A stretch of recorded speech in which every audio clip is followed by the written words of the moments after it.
are known for like trashing hotel rooms and doing whatever the fuck they want. He's a self-absorbed superstar. No wonder he didn't think to, say hello or goodbye to a bunch of comedians and writers who he has nothing in common with. The internet is very mad at Morgan Wallen this weekend after his appearance as the musical guest on Saturday Night Live. At the end of the show, when they all said goodbye, usually people stay on stage while the music plays and you shake hands and you hug and you kiss and you thank the castmates.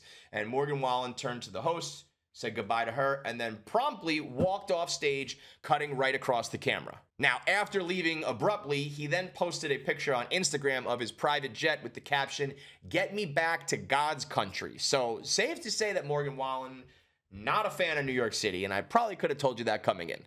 I'm pretty sure as soon as Morgan Wallen touched down and saw like the rats and the garbage and the homeless people and the crowded bullshit, he was like, get me the fuck out of here. And I also don't think that he really gelled with the cast of Saturday Night Live. I don't think Bowen Yang and Morgan Wallen are going to hit it off and then go hang out afterwards, okay? I think Morgan Wallen came to do what he needed to do, and then he was getting the fuck out of there and going back down south because he doesn't like it up here, and why would he? It's like traveling to a different country. The same way I probably wouldn't want to go down there, he doesn't want to come up here. And now it has become this political, debate online, this fight between the left and the right, because this right here is the unstoppable force versus the immovable object. Morgan Wallen, who is glorified and revered by the right, and then Saturday Night Live, which is the most liberal left organization out there.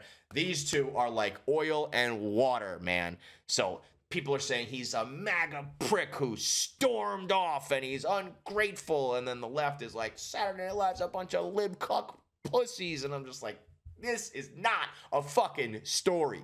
Like, yeah, should maybe he have, waved to the crowd, shook some hands, kissed some people, said thank you to the people on the cast that he worked with all week? Yeah, sure. That probably would have been the nice, polite thing to do. Do I think it's a big deal that he didn't do that and walked off? No, he's a fucking rock star.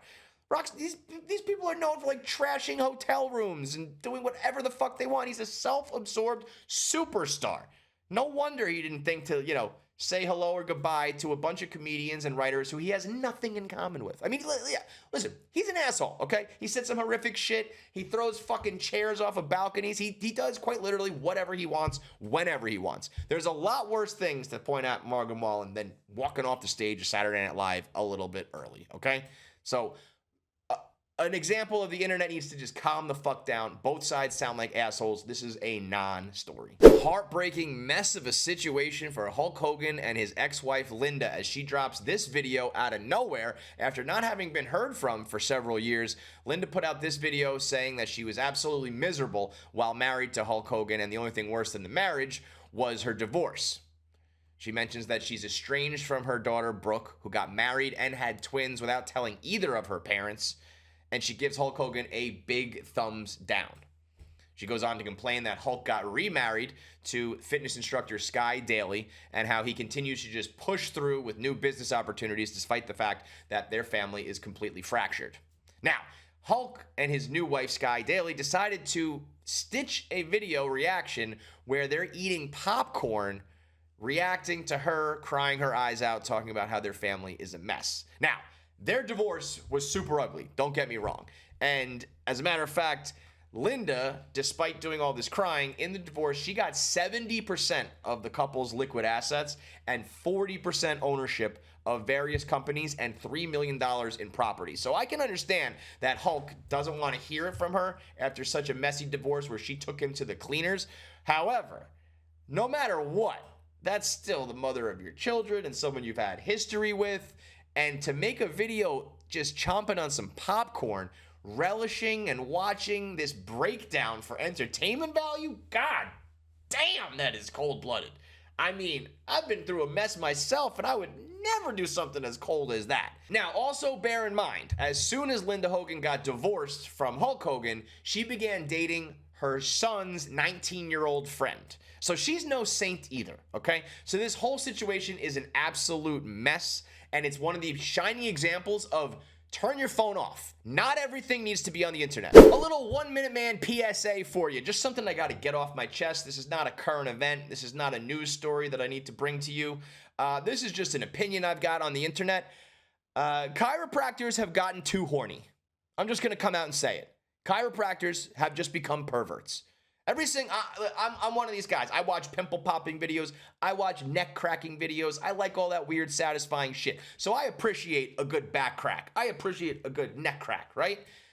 And now all of a sudden, instead of just watching somebody get their neck crunched, it's like every time I see a chiropractor video, they've got like their thumb up someone's asshole trying to like crack their coccyx. Tiro su, migliora la tensione. Molto. Anche di qua? Non c'è per niente. Dentro l'aria?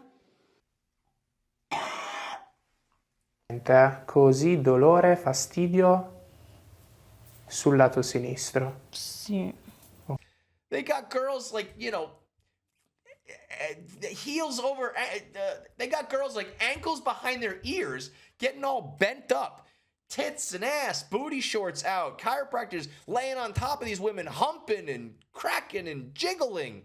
It's like, to become a chiropractor now, you have to have like an OnlyFans page. I feel bad for like the regular old school doctor out there who's like, I just want to, like crack your back and adjust you and help your muscles. And now I basically have to be a softcore porn star to keep up with the Joneses. I mean, I'm no prude. We all know that. But we got to draw a line somewhere. I mean, at some point, your chiropractor is just going to be playing these girls like they're a fucking puppet. Like a ventriloquist, get your hand up in there and be like, oh, I'm just going to adjust your neck from the inside.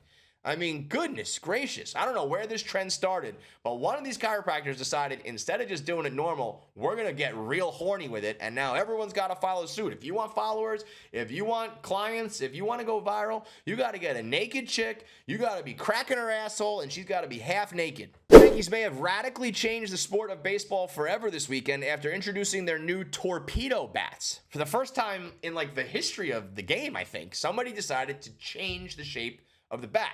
For the last like 200 years in baseball, a bat had a barrel that was the widest part of the bat, and then it gradually, continually got skinnier to the handle.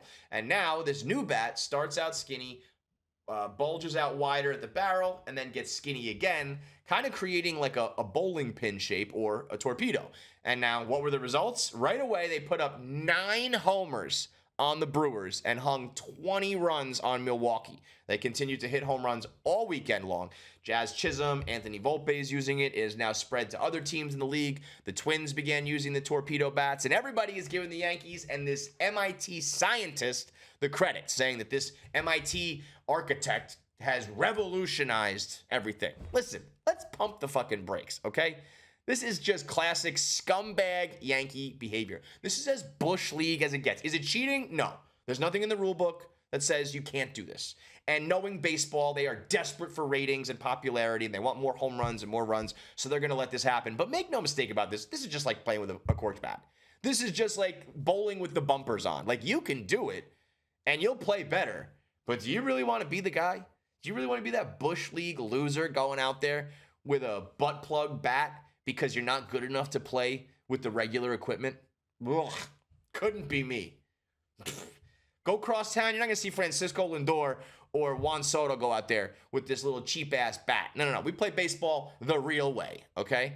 Bunch of bums like Jazz Chisholm and Anthony Volpe need, some secret sock'em bop'em bat. You might as well just start playing with like one of those fucking big fungos, okay? So, whatever. Classic Yankees. They played with cheaters, steroid users, absolute scumbags at all times. This is par for the course. The boy KFC, we ain't talking about the chicken. A minute go by and the clock be ticking. Hot takes with stakes, greatest in all the land. Don't blink, you'll miss it. It's the 1 minute man.